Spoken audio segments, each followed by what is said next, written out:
So Abdulrahman Bello is still doubling down on his initial claim that he did not kill Yetunde Lawal. He furthermore added that the girl is his girlfriend and that she had come to his house all the way from the naming ceremony and she complained about being hungry and he went to buy food for her only to come back to see her gasping for air and eventually dying in an instant. So he says that he was scared and did not know what to do. And so the only thing he thought was to dismember her body and dispose of it because he was afraid that if people knew she died in his house, he will be held accountable. He says this is his first time. And the thing is, we've heard all of this before. This is not the first story. We've done multiple news on this kind of instances. It's pretty much the same thing, just different people. But it's interesting that the girl was coming from a naming ceremony and people who were there said she was eating when she left. Maybe she didn't finish her food, and maybe that would make sense that she's still hungry when she came to his house. That one day, the other claimed that she was his girlfriend. Facebook relationship exists, so maybe they've seen each other before, and maybe it's still something brand new or something he's keeping a secret. I guess their online chats and text messages would help confirm their relationship, but I don't think the relationship would be useful if this should go to court. Whether or not you're his girlfriend or you guys are just Facebook friends may not be so significant. But the only claim of his that seems to not hold water to me is the fact that he disposed of her body because he was afraid. However, in his house, they found parts of her body still in a bucket in a liquid. And that is where I think his claim that he just did this to dispose of her doesn't sit well with me.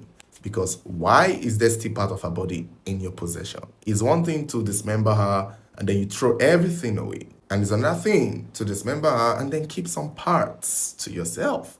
The hands, for that matter. So it's suspicious, in my opinion. I would like for the detectives to find all dismembered parts of her and see if they are complete. Because I won't be surprised if he sold some other parts. And the ones he's keeping in his house is something that he is also planning on selling. Because these things happen. People do these things. They kill someone, dismember them, and sell the parts. He claims that he's not a ritualist. But, according to Amibo Kwara in their page, they reached out to one of his ex-girlfriends. And the girl was able to explain that the reason why she broke up with him was because he did not want to take his life seriously. That he wouldn't want to go to school and he refused to work under somebody.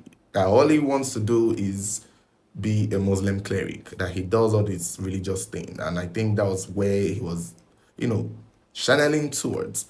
And it begs the question, how does he make his money? Even though we know he does not, his Facebook profile looks rich, but come on, when we saw videos of his apartment, everybody was like, okay, he's giving 2006 bachelor broke boy. So that is clear that he's not wealthy. And since he's not in school and he's not taking we don't know what he does for a living, because when they asked him, he said he's a Muslim cleric, as if that is a job. These are signs that shows you that in the end, a 29-year-old man would still one day want to make money. And what way would he have done so other than attempting to do something as heinous as this? In my opinion, it's leading that, this is in line with his life choices. Now, another thing again that nobody can convince me otherwise is the fact that anyone who is capable of dismembering a human being, dead or alive, as long as it's not your profession, the only people who do this are surgeons. And then we have those people who run autopsies. They do those things. But anyone else who can pick up a machete and dismember his fellow human being is capable of murder. How do you convince me that you that is capable of cutting her into pieces did not kill her? Like, come on now, Abdul Rahman, come on. Like, who do you think you're talking to? It's hard to, I don't know how a lawyer will defend you. Maybe you should have acted mad from the get-go, but since you want us to believe that you were scared and the next thing someone who is afraid wants to do is go and you weren't scared. That is not fear, my dear. If you were afraid, you would not have done what you did, and you would not have kept some parts of her body in your possession. It's questionable. And I've said this multiple times. Yes, you can have a guest come to your house and something happened. The village people of that guest decides to strike. It happens. But when you are in such a situation, you don't want to make a rash decision. Yes, the police will take you into custody. Yes, you will be questioned. Yes, everybody will call you a ritualist. But as long as the body of evidence, the body is still intact, your only shot to freedom and redemption and vindication lies in the autopsy. And they cannot run an autopsy on a body that you have pretty much dismembered. So we cannot prove in court that this girl died of an asthma attack.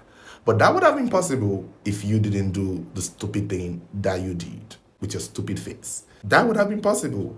But it's not possible anymore because you've messed it up. You've messed up your chances for us to actually believe you. If you had just let it play out naturally, call the police, people will say what they want to say. We will still accuse you of what we think you did. But once the autopsy is done and the coroner report comes out that, hey, this girl actually died of cardiac arrest of natural causes, your freedom, you will get it back. And you will get your redemption back. But when you mess it up like this, I don't know. It's unfortunate. Ironically, though, there are people who believe that he is innocent. But I'm not surprised. There will always be those people, despite all the overwhelming evidence. And there will always be those people. There will be. It's not something I'm worried about. I just feel like, all in all, the fact that you still had some body parts in your possession stored in a bucket in some kind of chemical, I don't know. Hopefully, the law in that state really, really holds you accountable because we most times know do not sort of have a way of letting these things slide. There will be sentiments in it, especially if he has people in power and position. We've seen it multiple times. So I hope the leaders in the community or in Kwara State, the legal system in Kwara State, don't let sentiment play out here. Despite his connection, he should go to jail for the most part. Try him in court. Let's see the best defense he can come up with. But I don't see him coming out of this. I don't. I really don't. I don't. But you guys let me know what you think.